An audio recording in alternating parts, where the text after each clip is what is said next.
Well, it's been more than 2 weeks since the election, and some people still believe Hillary can win. How? Recounts. There's a new push to retally the votes in Wisconsin, Michigan, and Pennsylvania, following claims that those votes may have been manipulated or even hacked, perhaps, of course, by the Russians.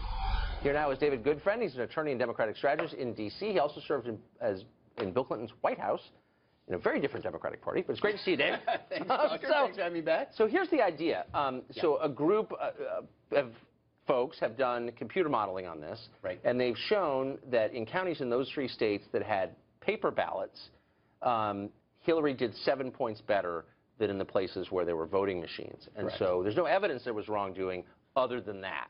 And on that basis, they want to recount. Yes, and that margin would be enough to swing, let's say, the state of Wisconsin, where she lost by 27,000 votes. But this phenomenon you described would be 30,000 votes. Look, I also read just tonight that Jill Stein, the independent candidate, has actually taken action here to commence a recount.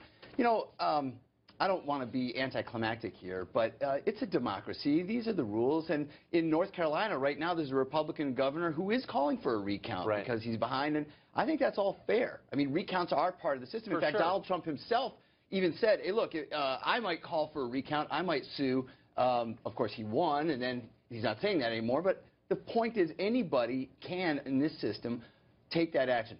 Now, there's a bigger political question here, I think, which is, do we as a country feel that our electoral process is legitimate? I do think it was a little bit damaging to say constantly the system is rigged, and not have any kind of action come out of that. Well, you know, I believe that where federal courts have found that redistricting by race is unconstitutional, that's rigging, and that depletes people's confidence in the system. But wait, all this stuff is good if we can get it out there and exercise. Well, I agree with you completely that people have to believe in the system, or else the system doesn't work. They can't think it's rigged, or else it falls apart. Right.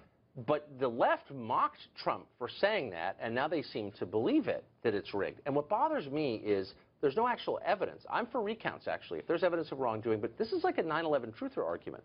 We've never seen this before. It's weird, therefore something must have caused it. A conspiracy must have caused it. There's no evidence that there was rigging that I've seen. Here's my view. Have the recount all you want.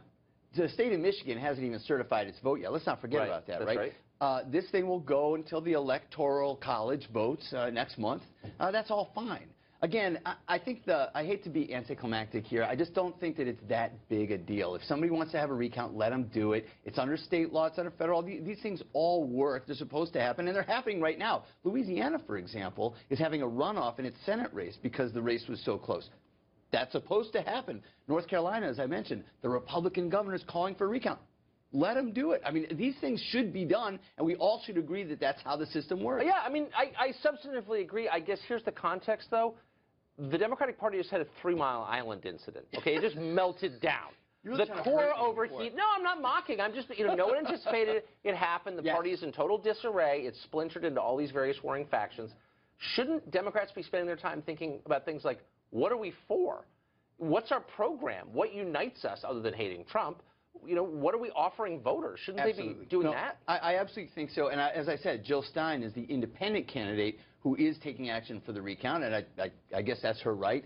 I, as a Democrat, think that, of course, the party ought to be introspective and reflective and thinking about what is going to work. And frankly, we should pay attention to what happened with Bernie Sanders in this primary and how he was able to connect, especially with young people, and to show that there is enough discontent in the country on both sides of the political aisle that shouldn't we coalesce as a country around certain things? And look, we've heard about it, right? The trade agreements, infrastructure spending. We've heard Bernie Sanders say he would support Donald Trump. Can you believe that? Yeah, I can believe it. If we I can absolutely believe it. So to me, that is, we're leading into Thanksgiving. Tomorrow we're going to have things, like let's suppose you and I are a couple of cousins having dinner at Thanksgiving tomorrow night, right? We should be able to have this conversation about the areas in which we agree that the country needs to focus on, like infrastructure, like bad trade agreements. Let's do that. Doesn't it make you sad, though, that when it mattered, Bernie Sanders, who I think has some principles and had a really interesting campaign, transformed into kind of this mindless partisan robot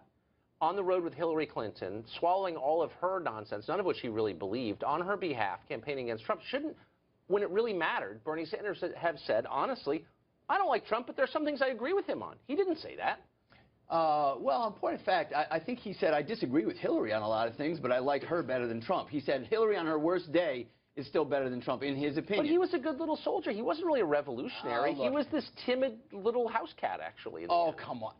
Bernie Sanders a house cat? Yes, he was, because he ran against the corruption of the Clinton machine, of dynastic politics, of everything that she represented, and yet when she beat him in the rigged primaries, he all of a sudden became one of her most powerful surrogates. Yeah, well, look, you've got former Republican opponents of Donald Trump coming to kiss his ring. I mean, it's the same thing, right? The party coalesces around their leader. But I don't think anyone would accuse some of them of having principles. I mean, but look, it's different because the whole appeal of Bernie is he's a man of principle. He says what he thinks no matter what you think of it.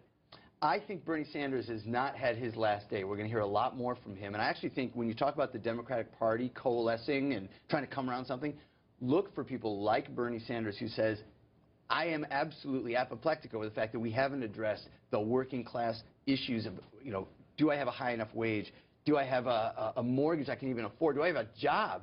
That's good. I think that's all great. I think that's sort of what we would hope for. So the Bernie Sanders, he's 73, but we're not in the fourth quarter here? I mean, look, my 18-year-old son voted for the first time in his life and voted for Bernie Sanders. So I think the guy's got a lot of gas left in the tank. And if not him, his followers. I think that's where the energy is in the Democratic Party. Did you scold your son? No, I said vote for whoever you want for. This is America. That's the wrong answer. Vote for who your father tells you to vote for. I made that case from day one.